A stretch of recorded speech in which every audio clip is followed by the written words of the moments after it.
Muy buenos días, les saludamos desde la Asociación GPS, hoy 26 de noviembre del 2020, dándole muchas gracias a Dios por permitirnos presentarnos delante de Él, por habernos concedido la vida, la salud, el abrigo y poder hoy disponer nuestro corazón para buscarle. Es un motivo de gratitud y nunca de soberbia y altivez el que podamos buscar al Señor, el que podamos madrugar, porque Dios no solo nos ha permitido el anhelarlo, sino el poderlo cumplir. Esta mañana les invito para que continuemos con la lectura diaria de la Biblia y hoy 26 de noviembre corresponde leer según nuestra guía Gálatas, epístola de Pablo a los Gálatas capítulo 1, Jeremías capítulos 15 y 16 y Salmos 142. Salmos 142, Jeremías 15 y 16 y Gálatas capítulo 1.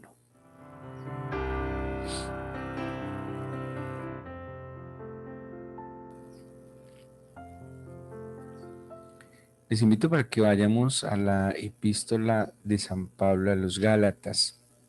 Es una epístola que tiene unas características muy particulares, puesto que la iglesia de Galacia, que era una zona ubicada en la actual Turquía, estaba padeciendo cada iglesia, seguramente en tiempos diferentes, viven situaciones diferentes. La iglesia es la comunidad, la iglesia no es el templo donde las personas se reúnen, sino que la iglesia como tal son las personas, la comunidad. Y pues donde hay personas, donde hay una comunidad, hay diferencias, cada uno tiene seguramente un origen diferente, unos gustos diferentes, pero en esa variedad de las características de cada persona está la riqueza de esa asamblea que tiene una cabeza que es Jesucristo y que en la unidad del Espíritu Santo, donde Dios a cada uno le dota de sus dones, de sus carismas, de sus habilidades para la común edificación. Pero las amenazas a la iglesia pues no venían de adentro, tal vez adentro habría debilidades, las amenazas venían de lo que estaba por fuera de la iglesia y, y había particularmente la iglesia de Galacia se enfrentó a una situación y fue amenazas y fue el que el judaísmo o la religión judía quiso inmiscuirse en la fe. Y obviamente, pues lo más sencillo para afectar la fe es empezar a atacar ahí a la cabeza. En este caso, Pablo como apóstol, Pablo como siervo del Señor, quien ministraba la iglesia de Galacia. Y, y pues para muchos judíos veían e identificaban equivocadamente el concepto de la gracia, puesto que la religión judía se ha basado mucho en dogmas, se ha basado muchísimo en el cumplimiento riguroso de observar unas tradiciones, de mantener unas costumbres, y aparece una nueva fe, el cristianismo, donde se basa más en las actitudes, se basa más en la sinceridad, en el amor, en la gracia, en la santidad, que va más allá definitivamente de simples ritos y tradiciones. Gálatas, entonces, de alguna manera, esta epístola es una defensa del apostolado, del llamado de Pablo, de la misión que Dios le encomendó, pero también es un llamado que Pablo hace a los Gálatas a volver a la esencia de la fe. Eh, por ejemplo, dentro de lo que vamos a leer seguramente más adelante, Pablo les llama la atención, les dice insensatos, les dice que habiendo empezado en lo espiritual terminaron en lo carnal, no refiriéndose simplemente como a obras impías, sino a la idolatría, a la religiosidad y a las prácticas rituales, eh, anteponiéndolas a las prácticas espirituales como la oración, la intercesión, la adoración al Señor. Empieza entonces la epístola a los Gálatas como comúnmente empiezan las cartas de Pablo, las cartas, no solo las cartas paulinas, las cartas de aquella época tenían una estructura básica, un saludo donde se presenta el remitente, en donde se establece el destinatario y un saludo de bendición, y luego se desarrolla el cuerpo de la carta. Pero si ustedes, Gálatas capítulo 1, me acompañan en la lectura, van a identificar que hay una particularidad en este saludo. Dice Pablo apóstol, y cuando dice apóstol abre un paréntesis para hacer como una aclaración que ustedes no la van a ver seguramente en otras epístolas. Dice apóstol, no de hombres ni por hombre, sino por Jesucristo y por Dios el Padre que lo resucitó de los muertos. En los saludos de Pablo siempre decía apóstol, apóstol, apóstol, pero particularmente aquí hace un énfasis en que su apostolado definitivamente no lo determinaron los hombres, en que su llamado no lo hicieron los hombres, sino que él reconoce que el llamado que Dios le hizo fue directamente el Señor. Dios es el que llama, Dios es el que aparta, Dios es el que elige, Dios es el que dota. El medio como lo Dios establezca es soberano. Algunos pueden recibir este llamado a través de un siervo del Señor, a través de un predicador, a través de una enseñanza, pero otros pueden recibir este llamado en un encuentro personal con el Señor. Dios puede recibir este llamado, no sé, soberanamente, incluso a través de un sueño, al encontrarse con un escrito de la Biblia, al encontrarse en un momento de dificultad, puede dirigir su oración de manera personal, individual, al Señor y encontrar este llamado. Pablo aquí está diciendo que él efectivamente ha sido llamado por el Señor, que tal vez no cumple los requisitos que humanamente se habían establecido que para un apóstol, que era haber estado con Jesús. Eso lo plantea Hechos capítulo 1, cuando, bueno, Hechos capítulo 1, cuando los apóstoles están buscando el reemplazo de Judas y ellos dan como unos parámetros y por suerte termina elegido un hombre que Dios no había elegido. Mire, por ejemplo, en este caso, los apóstoles eligen a Matías, a Matatías, pero el Señor no lo tenía elegido a él. Pablo, de una manera vehemente, dice, yo soy apóstol. A mí no me eligieron los hombres, a mí me eligió el Señor. Y esta lucha que Pablo tuvo en su ministerio también es una lucha que muchos hombres y mujeres tienen hoy, que el ser humano le da más credibilidad y más crédito a las formas humanas que a la misma obra del Señor. Y voy a atreverme a leer parte de un comentario de William Berkeley donde habla sobre este llamado, y lo voy a leer literalmente. Dice, Pablo estaba seguro que Dios le había hablado. Leslie Winher nos habla de un chico que decidió hacerse pastor. Le preguntaron cuándo había hecho esa decisión y él contestó que fue después de oír un sermón en la capilla del colegio. Le preguntaron el nombre del predicador que le había hecho tanta impresión y su respuesta fue, no sé el nombre del predicador, pero sé que Dios me habló aquel día. En último análisis, ningún hombre puede hacer a otro ministro o siervo de Dios. Solo Dios puede hacerlo. La prueba de un cristiano no es si ha pasado ciertas ceremonias y asumido ciertos votos, sino si se ha encontrado con Cristo cara a cara. Un antiguo sacerdote judío llamado Ebed Tov decía de su ministerio, no fue mi padre ni mi madre quien me instaló en este puesto, sino el brazo del Dios Todopoderoso. Así que ese llamado que Dios hace, lo hace el Señor, ¿sí? Lo hace directamente el Señor y Él servirá el medio que sea.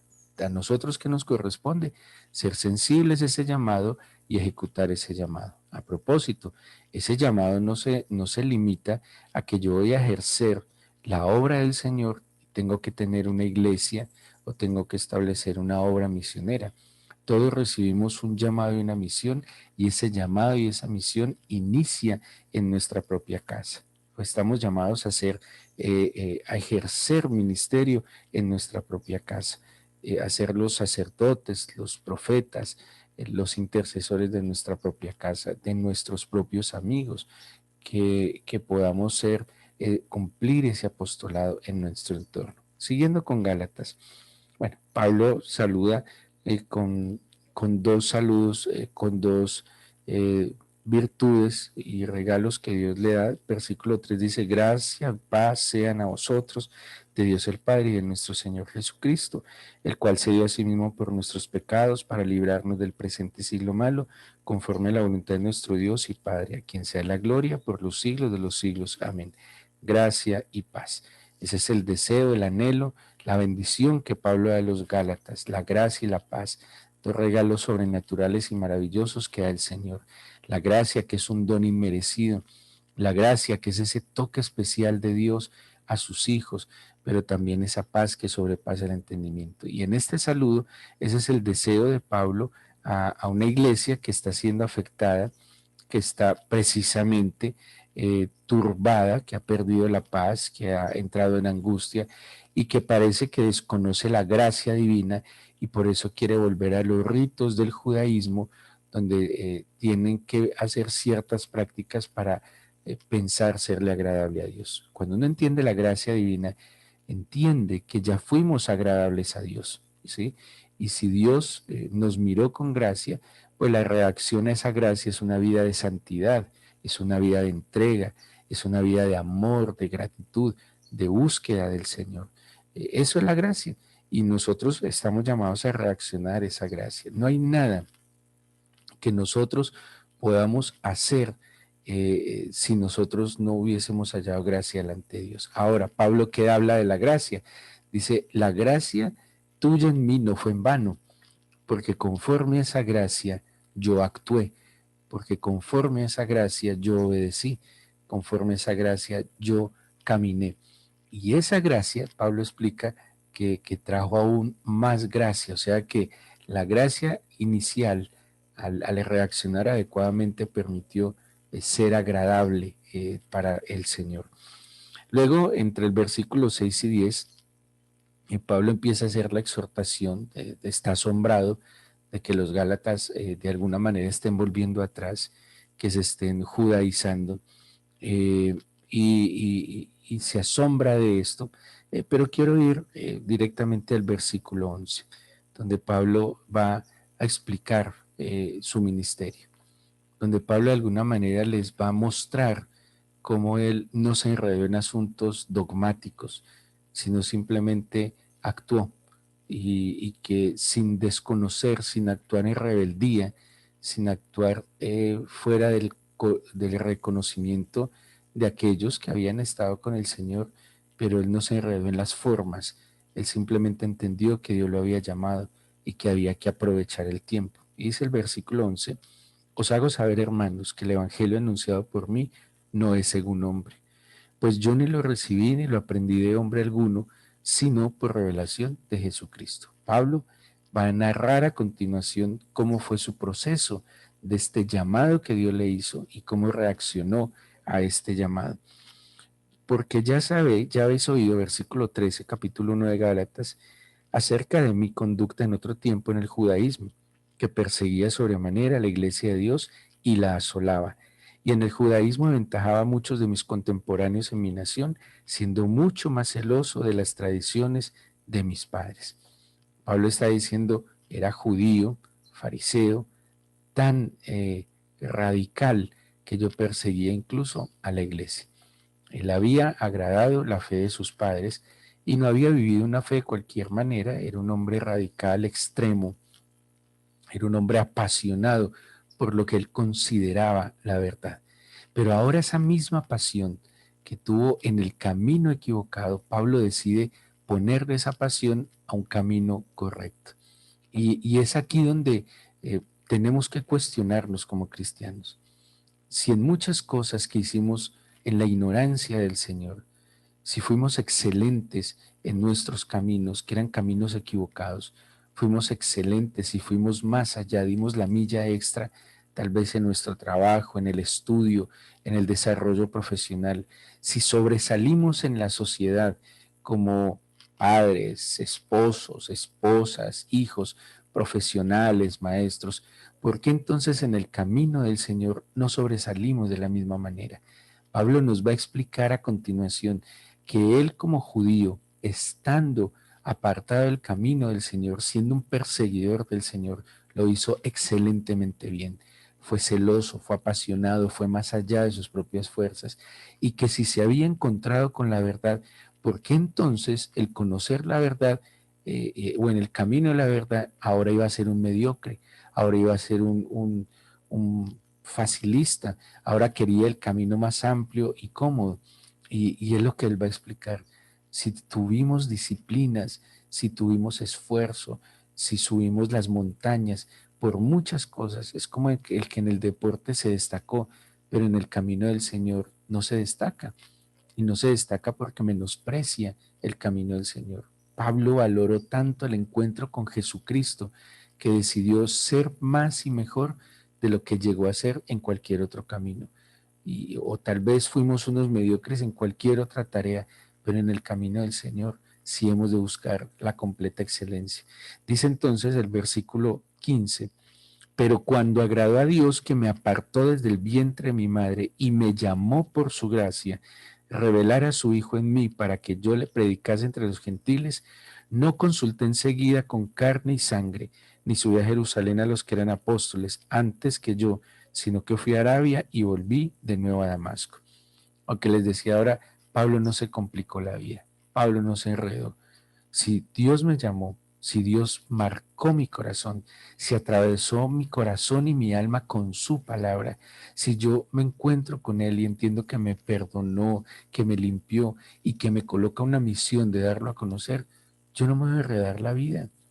Yo no tengo tiempo de buscar el respaldo de los hombres, no tengo que buscar la aprobación de los hombres. No, simplemente arranco, simplemente empiezo a hacer lo que Dios hizo conmigo. Pablo entendió que mientras subía a Jerusalén se justificaba. Ustedes se imaginan las disertaciones, las discusiones en las que entraría Pablo para poder servirle al Señor. Eh, eh, no, simplemente Pablo se arrepintió de sus pecados, se encontró con Jesús, fue instruido, porque no podemos negar que Pablo fue instruido inicialmente por Ananías, ¿sí? Tampoco es que Pablo salió a la nada, ¿no? Pablo tenía que haber conocido al Señor. Y Ananías cumplió una función muy importante con Pablo en Damasco, que fue quitar la ceguera que tenía Pablo. Y no solo era quitar esa ceguera física, Ananías, a través de la enseñanza y la instrucción, preparó a Pablo para que Pablo fuera a predicar. Pablo sí fue instruido, eso no lo podemos negar, pero Pablo no se limitó a las aprobaciones. Pablo no esperó un certificado que dijera siervo de Jesucristo. No, Pablo se preparó de un hombre muy sencillo, aprendió lo esencial, lo esencial. Eso es lo que yo resalto. No creo que tuvo que haber hecho todo un seminario teológico para poderle servir a Dios, pero aprendió lo esencial de Jesucristo. Y eso esencial le permitió caminar con Jesús. Y dice que se fue a Arabia a hacer ministerio. Y dice, versículo 18, pasaron 3 años. Pablo se encuentra con Jesús camino a Damasco. En Damasco es instruido por Ananías, quien lo bautiza. Ananías le quita el velo de los ojos, Ananías lo instruye y Pablo inmediatamente se va a hacer ministerio. 3 años evangelizando, llevando lo que tenía. Es que esa es la otra excusa a veces. Pretendemos saberlo todo para poder enseñar. No, que lo que usted sepa, lo viva y eso enseña. Dice el versículo 19, no había ningún otro de los apóstoles, ni a Jacobo, el hermano del Señor, perdón, sino a Jacobo, el hermano del Señor, que es el mismo Santiago. En esto se escribe aquí delante de Dios que no miento. Después fui a las regiones de Siria, Cilicia, y no era conocido de vista las iglesias de Judea que eran en Cristo. Solamente oían decir, aquel que en otro tiempo nos perseguía, ahora predica la fe que en otro tiempo asolaba y glorificaban a Dios en mí. ¿Qué tenemos acá? El llamado de Pablo es un llamado que seguramente todos hemos recibido de manera soberana, diferente, singular. No hay excusa para no servir al Señor. O bueno, la única excusa para no servir al Señor es que no queremos servirle, es que no rendimos nuestro corazón a Él, es que no decidimos cambiar, darle un giro a nuestra mente, es que sencillamente queremos vivir la vida que hemos vivido sin Él, pero pues que Él nos haga los favores. Sería la única justificación. Pero si yo me he encontrado con Jesús, si he recibido su perdón, si he visto su gracia, si he recibido la paz que sobrepasa el entendimiento, yo no tengo más que hacer sino dar a conocer esa fe en el Hijo de Dios que me amó, que me salvó, que me perdonó. Es enseñar el camino de la verdad. A que si para mí fue respuesta a Jesús, me libró de la muerte, me libró de la culpa del pecado, me dio la oportunidad de conocerle. Yo tengo un deber moral con la sociedad, pero también tengo un deber de gratitud con mi Señor de darlo a conocer. Cuando uno ama y se apasiona por algo, no se lo puede callar, lo manifiesta, lo expresa, lo publica, lo manifiesta en cada momento de su vida. Y eso es lo que Pablo dice. Simplemente recibí un llamado, simplemente no tengo que esperar a tener títulos extraños o aprobaciones de los hombres. Si yo estoy convencido que fue Dios el que me apartó desde el vientre de mi madre, si fue Dios el que me marcó con su espíritu, si fue Dios el que me puso esta pasión en el corazón de amarlo, de seguirlo, de conocerlo, de seguir su instrucción, pero también de darlo a conocer. Si es bueno para mí, ¿por qué no va a ser bueno para otros? Si fue respuesta para mí, ¿por qué no va a ser respuesta para otros? Pidámosle al Señor entonces en esta mañana que despierte nuestro corazón, que nos permita mirar más allá, que nos permita primero atender y entender ese llamado, que nos permita poner nuestra mirada en Él, que nos permita entender esa obra que Él ha hecho y que por favor, como dijo Pablo a los Gálatas, esa gracia de Dios no sea en vano en nosotros, que nosotros no seamos quien detenga y retenga esa fuente de agua viva por no dejarla fluir a través de nuestras vidas, por no servirle. Dígale al Señor que tome su corazón, dígale al Señor que quite el velo de sus ojos. Pablo estaba engañado. Pablo andaba en un camino que creía que era el correcto, pero por la gracia, la misericordia y la bondad de Dios, ese resplandor al mediodía le hizo caer al suelo, y al ser llevado a Damasco fue instruido por un hombre sencillo, humilde, pero que tuvo que haber sido extraordinario, porque Ananías humanamente tendría miedo de encontrarse con el asesino de los cristianos, pero era tal también el amor de Dios, la pasión que sentía Ananías en su corazón, que simplemente obedeció, lo instruyó, le bautizó, le guió en esos primeros pasos por el camino del Señor. Pero Pablo no se puso a buscar aprobación de los hombres, entendió la gran misericordia de Dios, que empezó a cumplir ese llamado. Y es lo que nosotros debemos entender hoy. ¿Por qué no empezamos por evangelizar a los de nuestra casa? ¿Por qué no empezamos a mostrarles la luz que a nuestra mente llegó? ¿Por qué no empezar a corregir lo deficiente y manifestar esa gracia que nos ha cubierto? No hay excusas para manifestar al Señor, para darlo a conocer. Dígale, Señor, aviva entonces tu obra en mí, y que, como dice Pablo, que esa gracia no sea en vano, porque la luz no la puedo poner debajo de la mesa, ha de estar sobre la mesa. Y tú viniste a iluminar mi mente y mi corazón. Despiértanos hoy, aviva tu obra en nosotros, que tu gracia, Señor, sea evidente a través de nosotros. Apártanos del mal camino, líbranos de todas las tentaciones. Pon el pan diario delante de nosotros, Señor, no solo el físico, el espiritual, tu palabra, y permítenos, Señor, caminar en pos de ti. Extiende tu mano de bendición sobre tus hijos, apártalos del mal, sana al que está enfermo, Señor, en el nombre de Jesús. Extiende tu mano de poder sobre cada persona que en este momento está conectada y el que escuchará más adelante esta meditación. Si usted tiene una dolencia física, crea en el Señor, Ponga su mano derecha sobre ese lugar que le afecta. Y en el nombre de Jesús, Señor, a través de estas manos, obra sanidad.